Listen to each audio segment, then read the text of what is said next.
Film dimulai dengan menampilkan seorang bocah bernama Wesley. Dia selalu duduk di kursi paling belakang di bis sekolah yang menjemputnya setiap hari. Di tengah jalan menuju sekolahnya, Wesley akan pasti selalu diganggu oleh anak-anak desa. Namun ia tidak pernah membalas dan lebih memilih untuk mengabaikan mereka. Sebagaimana anak yang terlahir tuli, Wesley diajari bahasa isyarat bersama disabilitas lainnya. Kekurangannya tersebut membuat teman-teman kelasnya suka membuli dan menertawakannya. Rumah Wesley terbilang jauh dari jalan beraspal, sehingga ia harus berjalan menyusuri hutan untuk pulang. Meski berbeda dengan adiknya yang normal, namun ibunya tetap memperlakukan Wesley sebagai anak spesial. Bahkan beliau senantiasa menemaninya bermain demi membuatnya senang. Hanya ibunya lah satu-satunya tempat bagi Wesley di mana ia merasa aman. Beberapa hari kemudian, tak jauh dari rumahnya, sekelompok polisi tampak melakukan investigasi. Entah apa yang terjadi, namun kejadian tersebut adalah yang pertama kali. Sepulangnya Wesley mendapati sebuah mobil terparkir yang ia kenal, yang tak lain adalah mobil ayahnya bernama Ronnie yang baru pulang. Ekspresi Wesley tampak tegang, namun ia tetap berusaha bersikap sopan. Saat makan malam menjelang, sang ibu memberitahu anak-anak bahwa besok ia harus pergi ke rumah nenek mereka. Itu artinya, anak-anak akan diurus oleh sang ayah selama ia tidak ada di sana. Ronnie kemudian membicarakan kejadian yang baru-baru ini diinvestigasi oleh polisi, yang kabarnya telah terjadi perampokan yang menyebabkan 4 korban meninggoy. Keesokannya, Ronnie menyiapkan sarapan Wesley setelah ibunya pergi.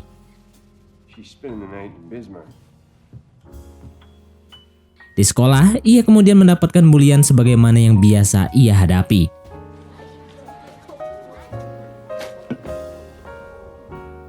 Namun dalam perjalanan pulang, Wesley menemukan hal mengejutkan.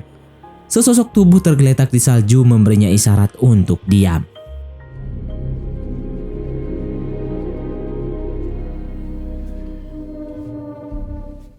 Wesley yang takut lantas segera berlari untuk memberitahu ayahnya. Ronnie yang sedang sibuk terpaksa ikut tanpa memahami maksud sang putra.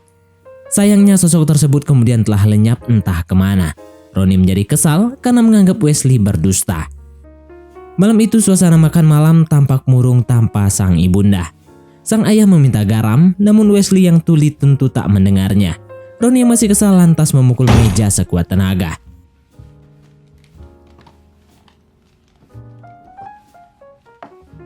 Menjelang larut malam, Wesley masih kepikiran sehingga ia mencoba mencari si lelaki ke tengah hutan. Sosok tersebut ternyata masih tergeletak dalam pingsan. Wesley yang kasihan lantas sekuat tenaga menyeretnya menuju gudang yang tak terpakai.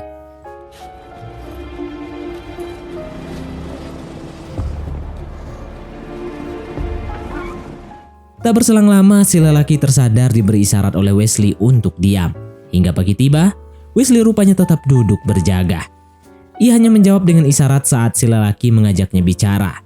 Si lelaki lantas paham bahwa Wesley tuli dan hanya bisa membaca gerakan bibirnya. Melihat perut si lelaki yang terluka, Wesley pun diam-diam mengambilkan obat dan perban yang ia punya. Sementara itu, ayah bersama rekannya sedang memperbaiki traktor. Wesley yang berlarian berusaha dipanggil namun ia tidak mendengar. Dengan jalan memutar, Wesley kembali ke gudang agar si lelaki bisa segera menghentikan pendarahan. Sambil menahan rasa sakit, si lelaki menjahit lukanya sendiri tanpa bantuan. Si lelaki kemudian meminta Wesley agar nanti malam membawakannya makanan. Menjelang petang, aksi perampokan di dekat rumah mereka lantas diberitakan. Hal tersebut membuat ibu Wesley khawatir karena selama ini belum pernah terjadi tindak kriminal.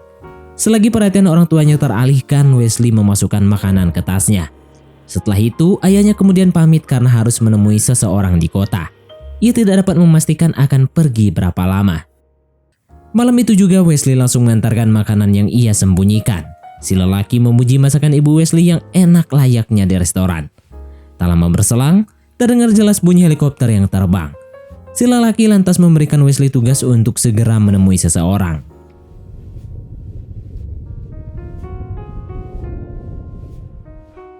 Setelah berjalan melalui hutan, Wesley akhirnya sampai di sebuah bar. Ia kemudian menaruh cincin sebagai tanda yang lantas ditemukan oleh seorang supir tua. Wesley pun diminta untuk naik ke dalam truk untuk bicara secara empat mata. Si supir tua berkata bahwa ia memerlukan waktu agar polisi tidak curiga. Si lelaki akan dijemput secepatnya jika waktunya sudah tiba. Para polisi masih berpatroli siang dan malam demi menemukannya. Sepulangnya, Wesley kemudian menyerahkan ponsel yang diberikan si supir tua. Si lelaki tentu kecewa karena ia harus bersembunyi lebih lama. Di hari libur sekolahnya, Wesley membawa selimut dan pakaian untuk si lelaki. Ia merasa senang melakukannya karena selalu dihargai. Demi mempercepat pemulihannya, si lelaki mulai mencoba berolahraga. Melihat hal tersebut, Wesley menjadi tertarik untuk menirunya. Si lelaki bahkan membantunya tanpa memandang sebelah mata. Baru kali ini Wesley bertemu seseorang yang mau bermain bersama. Sepulangnya dari pekerjaan di luar, ibunda langsung menanyakan kabar Wesley di sekolah. Beliau sangat paham bahwa setiap anak berhak mendapatkan kasih sayang. Sedangkan ayahnya yang kerepotan membawa kayu bakar lantas meminta bantuan. Wesley mencoba menolong, namun malah dimarahi karena tidak mendengar. Bersama larutnya malam, Wesley membawa mainan kesukaannya ke gudang. Si lelaki meladeni dengan serius tanpa memberikan kesempatan untuk menang. Wesley pun menjadi kesal dan menghamburkan papan. Si lelaki berkata bahwa ia tidak akan memberikannya menang karena hanya kasihan. Wesley lantas diperintahkan kembali duduk sambil belajar dari kenyataan. Ia akan dilatih untuk siap menghadapi masa depan. Setelah beberapa kali permainan, si lelaki melihat upil di kepala Wesley. Ia yang heran lantas paham bahwa Wesley yang tuli pasti selalu dibully. Si lelaki pun memerintahkannya mengambil beberapa barang untuk membela diri. Dengan menaruh benda keras di tasnya, si lelaki mengajarkan Wesley agar menggunakannya sebagai senjata. Wesley lantas diperintahkan untuk menghantamkannya dengan sekuat tenaga. Namun ia belum terbiasa sehingga si lelaki memarahinya. Akhirnya setelah beberapa kali mencoba, Wesley pun berhasil mengayunkan tasnya dengan amarah membara. Malam itu si lelaki mengakhiri latihan dengan mengajak Wesley bicara. Ia berkata bahwa suatu keputusan radikal bisa memperbaiki seluruh hidupnya. Keesokannya hari eksekusi yang dinantikan tiba. Si preman kelas memulai tingkah untuk membulinya. Sambil mengingat perkataan si lelaki, Wesley lantas tegas berdiri tanpa gentar. Tangan kanan menggenggam tas dengan erat sebagaimana diperintahkan. Pandangan Wesley yang menusuk tajam membuat si pembuli menurunkan senyuman. Kini tinggal satu hal, yakni melampiaskan amarah dengan hantaman. Namun rupanya Wesley masih punya hati dan membiarkan si pembuli mundur sambil ketakutan. Wesley kemudian pulang dengan begitu semangatnya. Sebuah mobil terparkir di halaman yang ternyata adalah kepolisian kota. Ia berkata bahwa 4 dari 5 perampok telah berhasil ditangkap. Tinggal 1 orang tersisa yang mereka percaya sedang bersembunyi entah di mana. Wesley ditunjukkan sebuah gambar si kriminal yang tidak lain adalah si lelaki di gudangnya.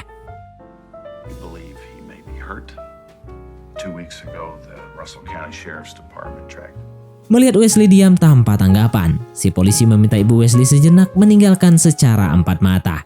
Ia kemudian mulai bercerita selagi Wesley memperhatikan bahwa dulu tetangganya memberi makan hewan liar. Mereka bahkan juga merawat bayi singa sejak masih kecil dengan penuh perhatian. Hingga ketika si singa tumbuh besar, mereka akhirnya dimangsa sebagai daging santapan.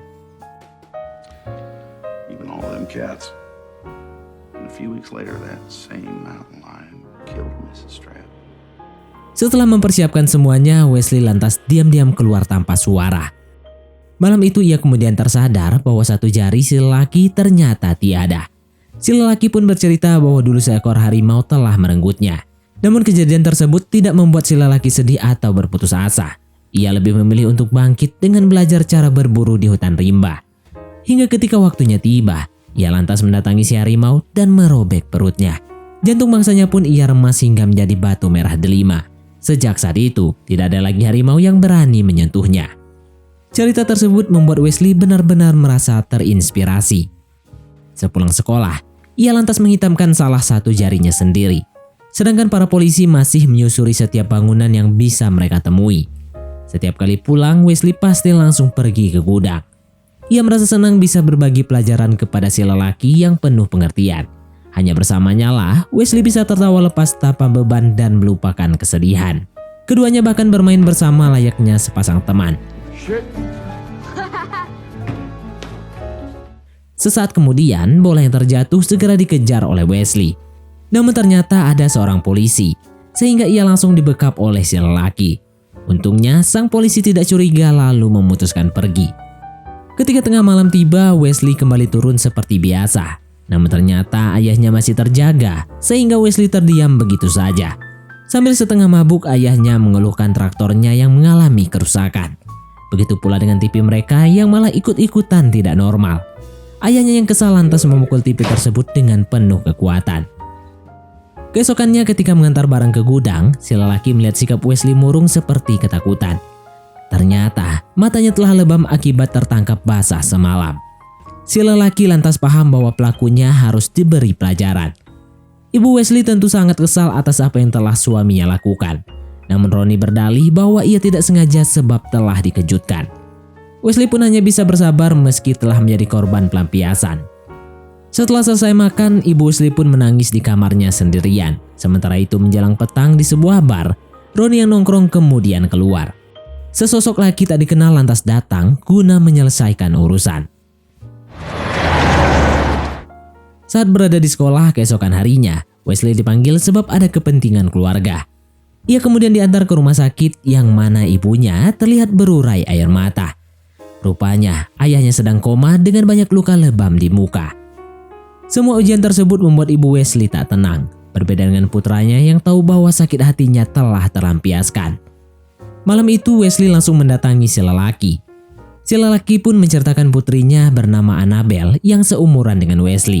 Si lelaki berkata bahwa ia ingin agar suatu hari Wesley bersama ia dan putrinya berkuda ke arah terbenamnya matahari. Hanya ada mereka bertiga tanpa siapapun yang menghalangi.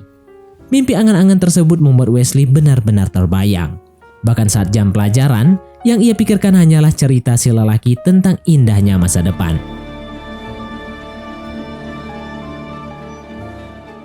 Wesley bersama si lelaki dan Annabelle berkuda ke arah matahari terbenam. Sepulang sekolah, Wesley yang kembali mengunjungi rumah sakit melihat banyak polisi di sana. Mereka rupanya telah mendapat ciri-ciri pelaku dari keterangan ayahnya.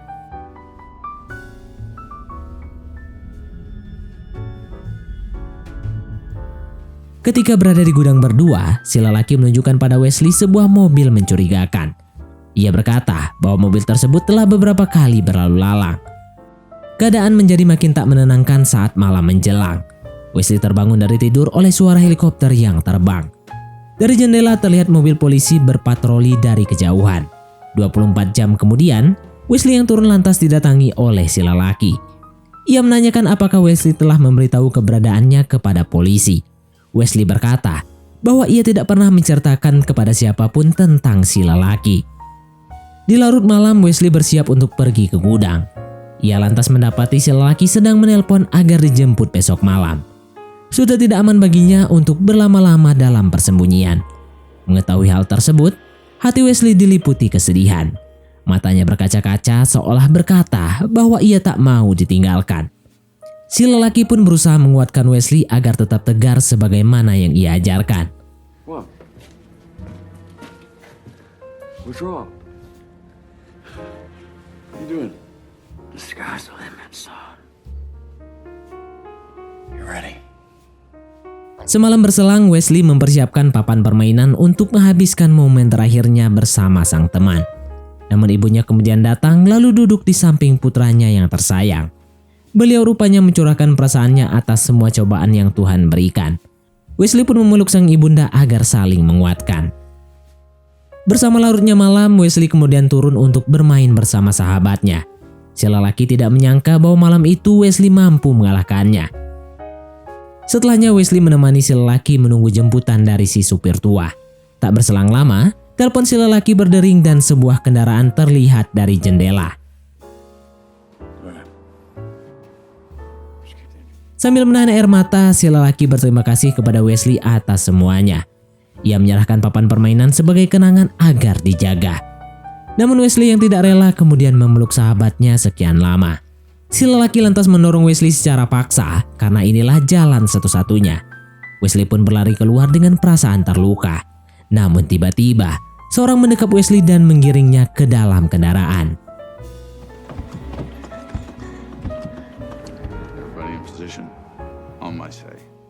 Ternyata si supir tua telah bekerja sama dengan para polisi untuk menangkap sang buronan. Wesley pun hanya bisa berteriak menyaksikan sahabatnya terbunuh dalam kepungan.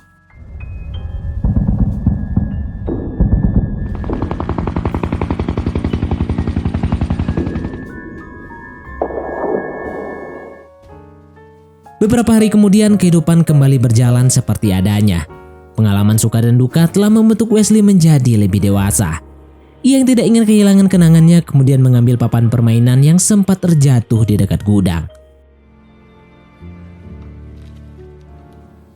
Wesley lantas menjadi terkejut melihat hadiah dari sang teman. Wesley segera berlari ke dalam rumah yang mana ternyata ayahnya sudah pulang.